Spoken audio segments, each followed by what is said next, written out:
नमस्ते दोस्तों, आपका हमारे चैनल पर स्वागत है।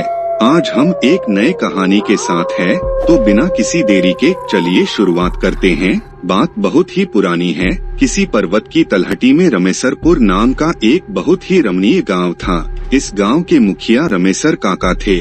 सभी गांववासी रमेसर काका की बहुत ही इज्जत करते थे और उनके विचारों सुझावों को पूरी तरह मानते थे।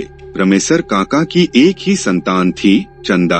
15 से 16 की उम्र में भी चंदा का नटखटपन गया नहीं था। वह बहुत ही शरारती थी। उसके चेहरे पर कहीं भी शोरशी का शर्मीलापन नजर नहीं आता, पर हाँ, उसके चेहरे से उसका भोलापन जरूर छलकता। उस समय हर माँ बाप की बस एक ही ख्वाहिश होती थी कि उनकी लड़की को अच्छा घरवर मिल जाए और वह अपने ससुराल में खुश रहे। रमेसर काका भी चंदा के लिए आसपास के गांवों वरदेखुआ बनकर जाना शुरू कर दिए थे।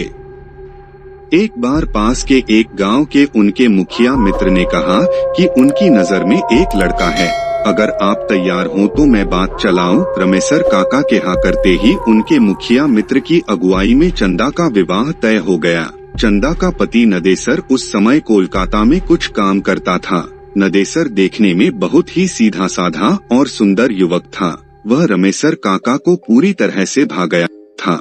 खैर, शादी हुई और रमेसर काका ने नम आँखों से चंदा को विदा किया।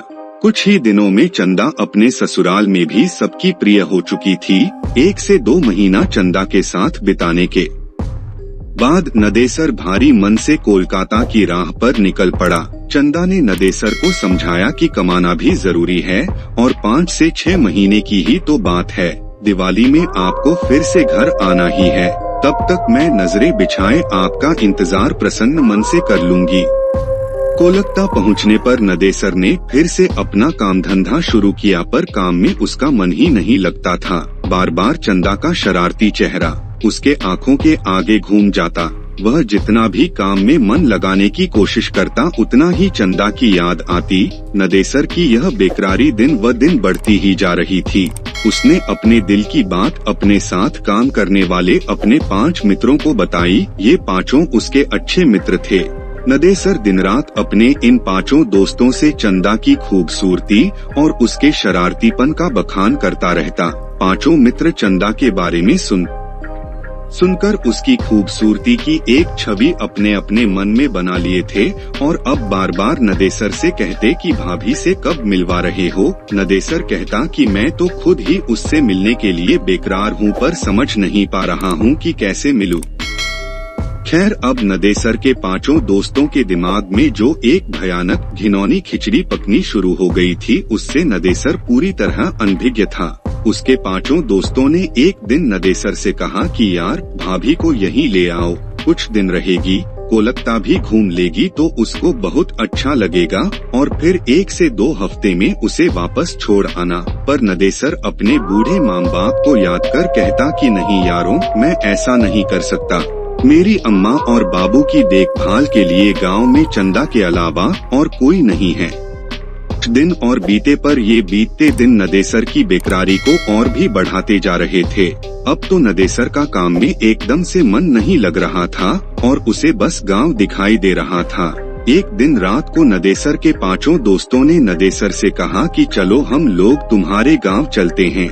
नदेसर अभी कुछ समझ पाता या कह पाता, तब तक उसके उन 5 दोस्तों में से निकेश नामक दोस्त ने कहा कि यार टेंशन मत ले, कह देना कि अभी काम की मंदी चल रही है इसलिए गांव आ गया, और साथ ही इसी बहाने हम मित्र लोग भी तुम्हारा गांव देख लेंगे और भाभी के साथ ही तुम्हारे माता पिता से भी मिल लेंगे, क्योंकि हम लोगों का तो गांव भी नहीं है।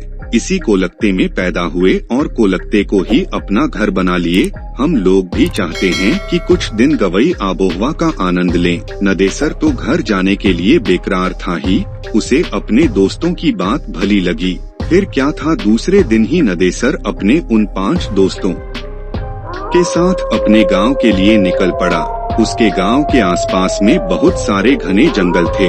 इस पर्वतीय इलाके के इन पहाड़वासियों के अलावा अगर कोई अनजाना जा जाए तो वह जरूर रास्ता भटक जाए और हिंसक जानवरों का शिकार बन जाए।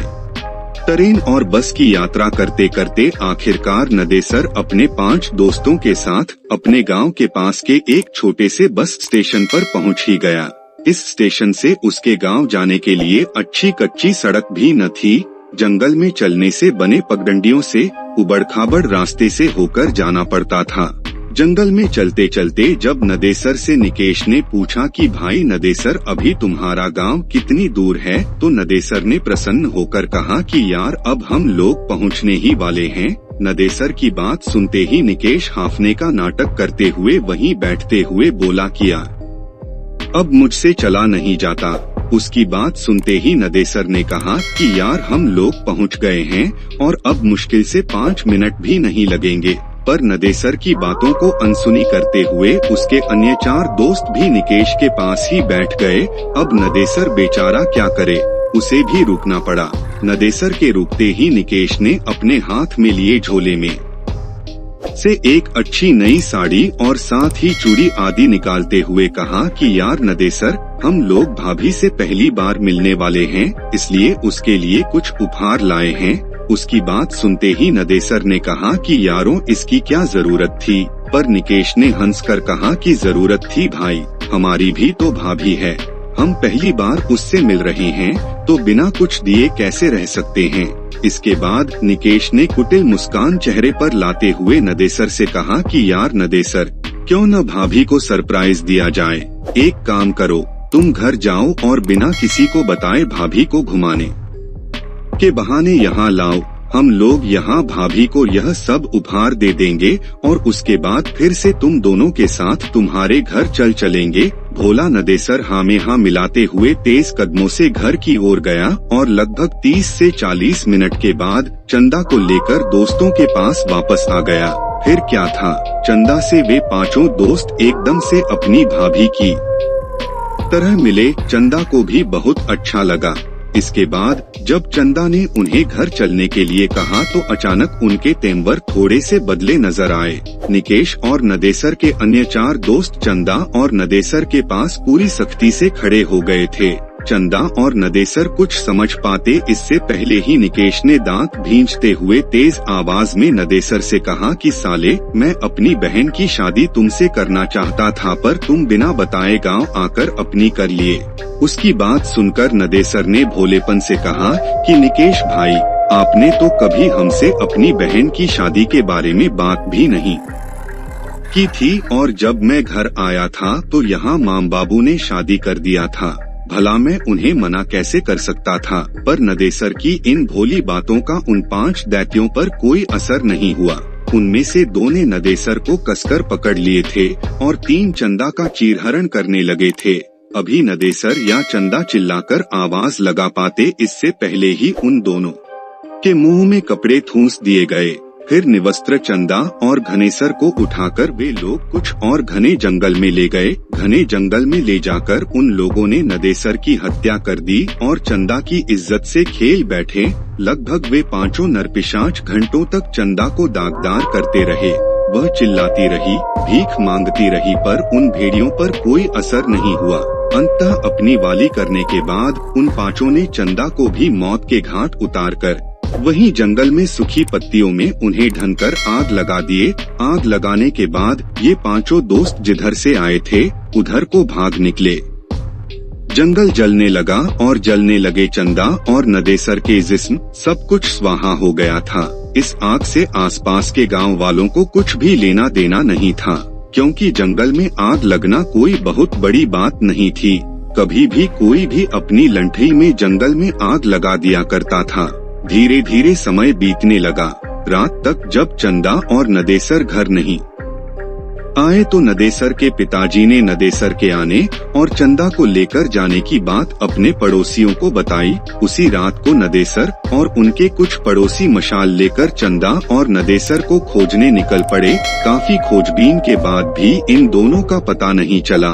दूसरे दिन सुबह पुलिस में खबर दी गई, पर पुलिस भी क्या करती, थोड़ा बहुत छानबीन की, पर उन दोनों का कोई पता नहीं। अब नदेसर के माँ बाप और गांव वालों को लगने लगा था कि नदेसर अपनी बहुरिया को लेकर बिना बताए कोलकाता चला गया।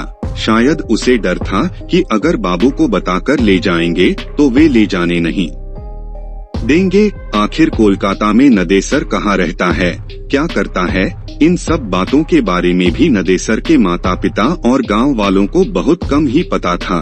धीरे धीरे करके 8 से 9 महीने बीत गए। अब नदेसर के माता पिता बिना नदेसर और चंदा के जीना सीख गए थे। इधर कोलकाता में एक दिन अचानक निकेश के घर पर कोहराम मच गया। हुआ यह था कि किसी ने बहुत ही बेरहमी से उसके गुप्तांग को दांतों से काट खाया था। उसके शरीर पर जगह जगह भयानक दांतों के निशान भी पड़े थे और वह इस दुनिया को विदा कर गया था। पुलिस के पूछताछ में उसके घर वालों ने बताया कि पिछले 1 महीने से निकेश का किसी लड़की के साथ चक्कर था। वे दोनों बराबर एक दूसरे से मिलते थे, पर लड़की कौन थी, कैसी थी, किसी ने देखा नहीं था। पर इसी दौरान पुलिस को निकेश की बहन से एक अजीब व डरावनी बात पता चली। निकेश की बहन ने बताया कि एक दिन जब निकेश घर से निकला तो वह भी पीछे पीछे हो ली थी। निकेश बस्ती से निकलकर एक सुनसान रास्ते में बनी एक पुलिया पर बैठ गया था। वहां से मैं लगभग 20 मीटर की दूरी पर एक बिजली के खंभे की आड़ में खड़ा होकर उस पर नजर रख रही थी। मुझे बहुत ही अजीब लगा, क्योंकि ऐसा लग रहा था कि निकेश किसी से बात कर रहा है, किसी को पुचकार रहा है, पर वहाँ तो निकेश के अलावा कोई था ही नहीं। फिर मुझे लगा कि कहीं निकेश भैया पागल तो नहीं हो गए हैं न। अभी मैं यही सब सोच रही थी, तभी एक भयानक काली छाया मेरे पास आकर खड़ी हो गई। वह छाया बहुत ही भयानक थी, पर छाया तो थी, पर छाया किसकी है यह समझ में नहीं आ रहा था। मैं पूरी तरह से डर गई थी। फिर अचानक वह छाया अट्टहास करने लगी और चिल्लाई, अब तेरा भाई नहीं बचेगा। नोचा था न मुझे, मैं भी उसे नोच नोच कर खा जाऊंगी। और हाँ, एक बात तू याद रख, अगर यह बात किसी को भी बताई तो मैं तेरे पूरे घर को बर्बाद कर दूंगी। इतना कहते ही निकेश की बहन सुबक सुबक कर रोने लगी। इतना सुनते ही पुलिस और आसपास जुटे लोग सत्ते में आ गए और पूरी तरह से डर भी गए, क्योंकि निकेश का जो हाल हुआ था वह यह बयां कर रहा था कि इसके साथ जो हुआ है वह किसी इंसान ने नहीं अपितु भूत प्रेत ने ही किया होगा। यह कहानी यहीं समाप्त होती है, पर इसके अगले भाग के रूप में एक कहानी और आ सकती है कि क्या निकेश का यह हाल किसी भूतनी ने ही ऐसा किया था या किसी और ने। कहीं चंदा तो नहीं या नदेसर, निकेश के अन्य 4 दोस्तों के साथ भी कुछ हुआ क्या? अगर आपको यह वीडियो पसंद आया तो लाइक करें और अपने विचार कमेंट सेक्शन में साझा करें। हमारे चैनल को सब्सक्राइब करना न भूलें ताकि आप हमारी आने वाली वीडियोस से अपडेट रह सकें। धन्यवाद दोस्तों।